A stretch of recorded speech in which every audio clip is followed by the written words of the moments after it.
Het jy al ooit regtig gedink aan, sê nou maar die appel wat jy eet? Ek meen, dis mos nie net 'n vrug nie, né?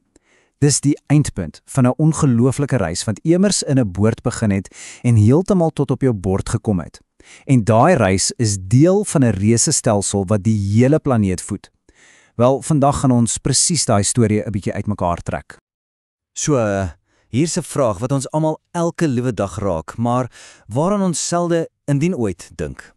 Het jy al ooit vir 'n oomblik gaan stil staan en regtig gewonder, ja, hoekom jy honger word? Dis die beginpunt van ons hele avontuur vandag. Daai gromgeluid in jou maag, dis jou liggaam se engine lig wat sê, "Hallo, ek het brandstof nodig." Maar wat 'n soort brandstof? En vir wat presies?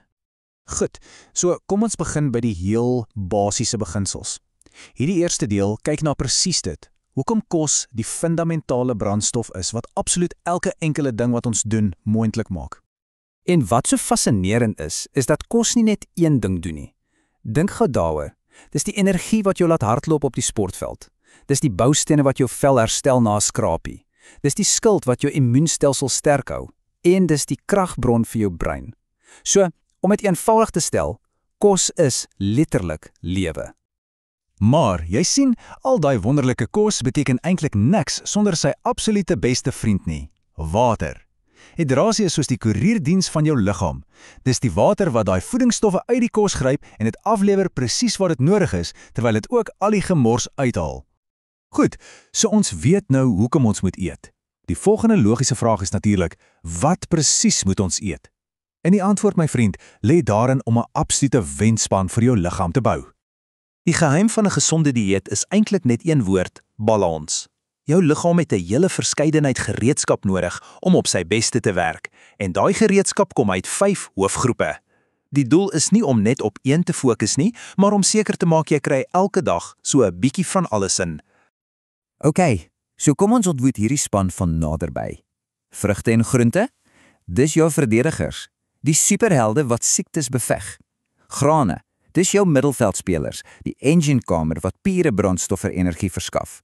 Proteïnes is jou aanvallers. Hulle bou en herstel alles van spiere tot hare. En suiwel? Dis jou staatmaker doelwagter wat met kalsium sorg vir daai sterk bene en tande. Jy sien, elkeen het 'n kritieke, onvervangbare rol. En hierdie aanhaling bring alles net so mooi bymekaar.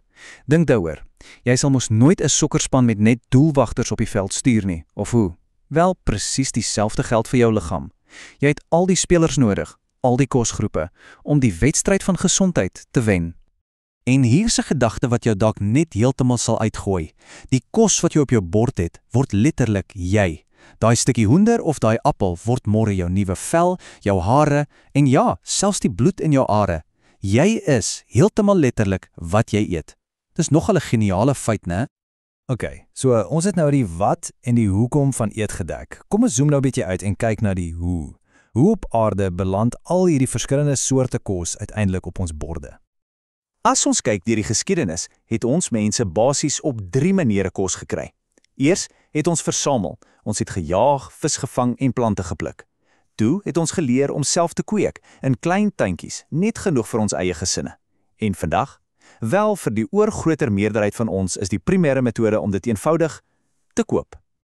En daai laaste punt, om kos te koop, maak die deur oop na die enorme, komplekse wêreld van boerdery. Dis die engine van ons moderne voedselstelsel, en soos ons nou gaan sien, is nie alle boerdery dieselfde nie, glad nie.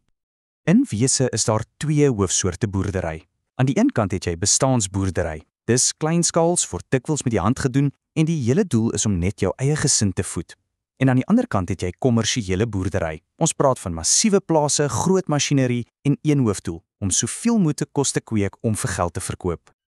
Maar of jy nou 'n klein groentetuintjie het en of jy 'n reuse plaas bestuur, alles bou op na een kritiese oomblik, die oes.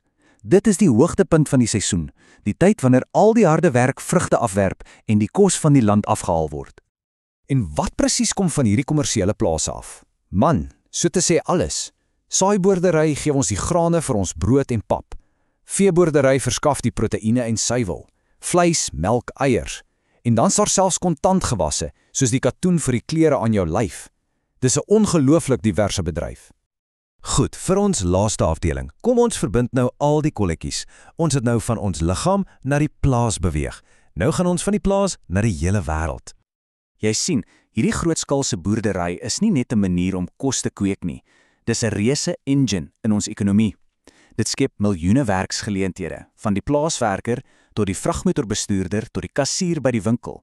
Elke keer as jy iets in jou inkopiesmandjie sit, neem jy deel aan hierdie massiewe globale stelsel.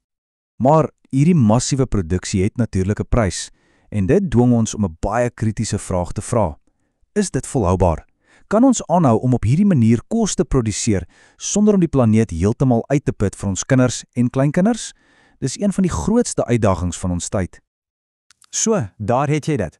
Van 'n enkele hongerpyk in jou maag tot 'n globale netwerk van plase, vervoer en 'n ekonomie.